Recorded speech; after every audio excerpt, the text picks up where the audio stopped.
എല്ലാവർക്കും നമസ്കാരം. നമ്മളിന്ന് കണ്ണൂർ കോട്ടയിലേക്കാണ് പോകുന്നത് കേട്ടോ.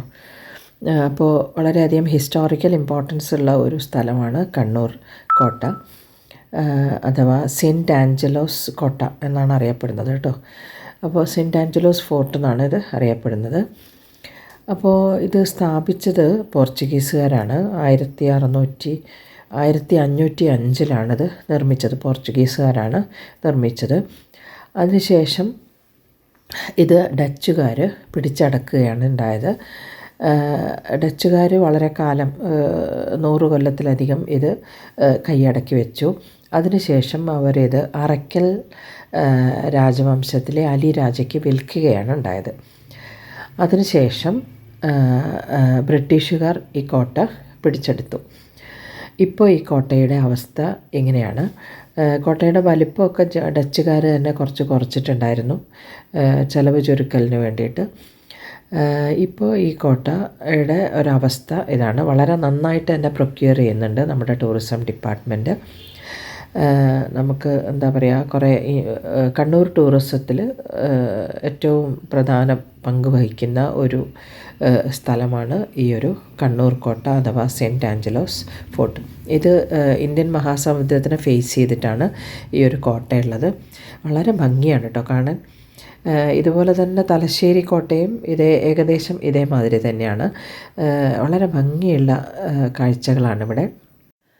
അപ്പോൾ ഞങ്ങൾ ഈ കോട്ടയൊക്കെ ഒന്ന് നടന്ന് കാണാൻ വേണ്ടി, ഇതിൻ്റെ എൻട്രൻസാണ് കേട്ടോ ഇത്. വളരെ ഉയരത്തിൽ നൂറ്റാണ്ടുകൾ പഴക്കമുള്ള ഒരു കോട്ടയാണ്. എങ്കിലും അതിൻ്റെ ഒരു കൺസ്ട്രക്ഷൻ, അതിൻ്റെ ഒരു ഇത് എന്താ പറയുക, ഭംഗി പറയാതിരിക്കാൻ പറ്റില്ല. ഇത്രയും എന്താ പറയുക, നൂറ്റാണ്ടുകൾക്ക് മുമ്പ് ഉണ്ടാക്കിയ ഈ ഫോർട്ട് ഇപ്പോഴും നിലനിൽക്കുന്നുണ്ടല്ലോ. അപ്പോൾ അത് തന്നെ നമ്മുടെ ഒരു എന്താ പറയുക, പണ്ട് കാലത്ത് നിലനിന്നിരുന്ന ഒരു വാസ്തുശാസ്ത്രം അല്ലെങ്കിൽ ഇങ്ങനെയുള്ള കൺസ്ട്രക്ഷൻ രീതികളൊക്കെ ഉണ്ടല്ലോ, അത് ശരിക്കും അഭിനന്ദിക്കാതിരിക്കാൻ പറ്റില്ല. ഇതാണ് പ്രധാന കോട്ട വാതിൽ കേട്ടോ. ആദ്യം നടയാണ്, അതിനുശേഷം ഒരു കിടങ്ങ് പോലെയുണ്ട്. പണ്ട് മൃഗങ്ങളും ഒന്നും അതുപോലെ ശത്രുക്കളും ഒന്നും പെട്ടെന്ന് കയറി അറ്റാക്ക് ചെയ്യാതിരിക്കാൻ വേണ്ടിയിട്ട് ഒരു കിടങ്ങ് നിർമ്മിക്കുമല്ലോ. ഇതാണ് പ്രധാന വാതിൽ കേട്ടോ. അപ്പോൾ നമ്മൾ പ്രധാന വാതിലും കടന്ന് ഉള്ളിലേക്ക് പോവാണ്. ടിക്കറ്റ് ഉണ്ട് കേട്ടോ. ടിക്കറ്റ് എടുത്തിട്ട് വേണം നമ്മൾ ഉള്ളിൽ കയറാൻ. അപ്പോൾ ഇവിടെ തേനീച്ചക്കൂടാണെന്ന് തോന്നുന്നു, കുറേ വെച്ചിട്ടുണ്ട്. നിറയെ ഇങ്ങനെ കൂടുകൾ വെച്ചിട്ടുണ്ട്. ഇനി ചെടികൾ വെച്ചതാണോ എന്നുള്ളത് അറിയില്ല കേട്ടോ. കണ്ടാൽ തേനീച്ചക്കൂട് പോലെ ഉണ്ട്. അപ്പോൾ ഇവിടെ സീറ്റിംഗ് അറേഞ്ച്മെൻറ്റ്സ് ഒക്കെ കണ്ടു. അന്നത്തെ കാലത്ത് ഗ്രൗണ്ടിൽ ഒന്നായിട്ട് ആളുകൾക്ക് ഇരുന്ന് പരിപാടികൾ കാണാനും ഒക്കെയുള്ള സീറ്റിംഗ് അറേഞ്ച്മെൻറ്റ്സ് ഒക്കെ ഇവിടെയുണ്ട്. പിന്നെ ധാരാളം ചെടികളും ഒക്കെ വെച്ച് പിടിപ്പിച്ചിട്ടുണ്ട്. അന്നത്തെ ഗ്രൗണ്ട് ഇപ്പോൾ പൂന്തോട്ടം പോലെ നന്നായിട്ട് മെയിൻറ്റെയിൻ ചെയ്ത് ചെടികളൊക്കെ വെച്ചിട്ടുണ്ടാണുള്ളത്. നല്ല വെയിലായിരുന്നതുകൊണ്ട് കുറച്ച് ഗ്ലെയർ വന്നിട്ടുണ്ട് കേട്ടോ. അതുകൊണ്ട് അത്ര ഒരു പിക്ചേഴ്സൊക്കെ കുറച്ചൊരു ക്ലാരിറ്റി കുറഞ്ഞോ സംശയമുണ്ട്. അതുകൊണ്ട് എല്ലാവരും ഒന്ന് ക്ഷമിക്കുക കേട്ടോ. അപ്പോൾ ഈ ഭംഗിയുള്ള കാഴ്ചകൾ നിങ്ങളും കണ്ടു നോക്കൂ. അപ്പോൾ കണ്ണൂർ വരികയാണെങ്കിൽ കണ്ണൂരിലെ ഒരു പ്രധാന ടൂറിസം ആകർഷണ കേന്ദ്രമാണ് ഈ ഒരു ഫോർട്ട്. അത് കാണാൻ മറക്കണ്ട. നല്ല ഭംഗിയാണ് കാണാൻ. അപ്പോൾ ഫോർട്ട് പണ്ടത്തെ അത്ര വലിപ്പമില്ല കേട്ടോ. പോർച്ചുഗീസുകാർ വളരെ കുറച്ചും കൂടെ വിശാലമായിട്ടുള്ള ഒരു ഫോർട്ട് തന്നെയായിരുന്നു. അത് ഡച്ചുകാർ അതിൻ്റെ വലിപ്പം കുറയ്ക്കുകയാണ് ഉണ്ടായത്. അപ്പോൾ എന്തായിരുന്നാലും കണ്ണൂർ വരുമ്പോൾ എല്ലാവരും വിസിറ്റ് ചെയ്യാം. കണ്ണൂരിലെ ഒരു പ്രധാന ടൂറിസ്റ്റ് ആകർഷണ കേന്ദ്രമാണ് ഈ ഒരു ഫോർട്ട്. അപ്പോൾ കണ്ടു നോക്കൂ.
അങ്ങനെ ഫോർട്ടൊക്കെ ചുറ്റിക്കണ്ട് ഞങ്ങളിതാ മടങ്ങാൻ നോക്കുകയാണ്. അപ്പോൾ ഇതിനകത്ത് ഒരു അത്ഭുതമുള്ളത് എന്താണെന്ന് വെച്ചാൽ നമുക്ക് കാണാൻ പറ്റിയില്ല കേട്ടോ. ഇതിനുള്ളിൽ ഒരു തുരങ്കപാത ഉണ്ടെന്നാണ് പറയപ്പെടുന്നത്. ഇത് തലശ്ശേരി ഫോർട്ടിലേക്ക് ഒരു തുരങ്കം നിർമ്മിച്ചിട്ടുണ്ട് അത്രേ. ചിലപ്പോൾ ശത്രുക്കളൊക്കെ ആക്രമിക്കുന്ന സമയത്ത് തലശ്ശേരി ഫോർട്ടിലേക്ക് കടലിനടിയിൽ കൂടിയാണ് ഈ ഒരു തുരങ്കപാതയുള്ളതെന്നാണ് പറയപ്പെടുന്നത്. നമ്മൾ കണ്ടിട്ടില്ല. അതിൻ്റെ തുരങ്കത്തിൻ്റെ ഓപ്പണിംഗ് ഫോർട്ടിനുള്ളിൽ എവിടെയോ ആണ് എന്നാണ് പറയപ്പെടുന്നത്. ഇത് നമ്മുടെ വിക്കിപീഡിയ തന്ന വിവരമാണ് കേട്ടോ. അപ്പോൾ നിങ്ങൾക്ക് വിക്കിപീഡിയ സെർച്ച് ചെയ്താൽ അറിയാം ഇതിൻ്റെ ഒരു ഹിസ്റ്റോറിക്കൽ ഇമ്പോർട്ടൻസ് ഒക്കെ നമുക്ക് ശരിക്കും മനസ്സിലാവും. അപ്പോൾ ഞങ്ങൾ തിരിച്ചുള്ള യാത്ര തുടങ്ങുകയാണ്. കണ്ണൂർ ഫോർട്ട് കണ്ടു. ഇനിയിപ്പോൾ ഞങ്ങൾക്ക് ലൈറ്റ് ഹൗസിലേക്ക് പോകണം. അടുത്ത് തന്നെ ലൈറ്റ് ഹൗസിൻ്റെ വീഡിയോ ഞാൻ ഇടുന്നതാണ്. നല്ല ഭംഗിയാണ് കേട്ടോ കാണാൻ. അപ്പോൾ കണ്ണൂരേക്ക് ഒരു ട്രിപ്പ് പ്ലാൻ ചെയ്യുകയാണെങ്കിൽ ഇത് ഒരിക്കലും മിസ് ചെയ്യരുത് കേട്ടോ. നമുക്ക് എന്താ പറയുക, വളരെ ഭംഗിയുള്ള സ്ഥലമാണ്, ഹിസ്റ്റോറിക്കൽ ഇമ്പോർട്ടൻസ് ഉള്ള സ്ഥലമാണ്. നമുക്ക് കണ്ടു കഴിഞ്ഞാൽ ഭയങ്കര ഹാപ്പിനെസ് ആയിരിക്കും. സീ വ്യൂ ഒക്കെ ഉണ്ടല്ലോ, നല്ല ബ്യൂട്ടിഫുൾ ആയിട്ടുള്ള വ്യൂ ആണ്. അപ്പോൾ കുറച്ച് ഫോട്ടോസും കൂടെ ഞാൻ ഇതിനകത്ത് ആഡ് ചെയ്യുന്നുണ്ട് കേട്ടോ. ഞാൻ നേരത്തെ ഒരു വീഡിയോയിൽ കൊടുത്തിട്ടുണ്ട്, എങ്കിലും ഇവിടെ ഈ വീഡിയോ കാണുന്നവർക്ക് വേണ്ടിയിട്ട് ഞാൻ അവിടുത്തെ കുറച്ച് ബ്യൂട്ടിഫുൾ വ്യൂസ് ഞാൻ കൊടുക്കുന്നുണ്ട്. ഒന്ന് കണ്ടു നോക്കൂ, നല്ല ഭംഗിയാണ്. പോയി കഴിഞ്ഞാൽ നമുക്ക് മനസ്സ് ഭയങ്കര ഹാപ്പിനെസ് ആയിരിക്കും. അപ്പോൾ കണ്ടു നോക്കൂ എല്ലാവരും.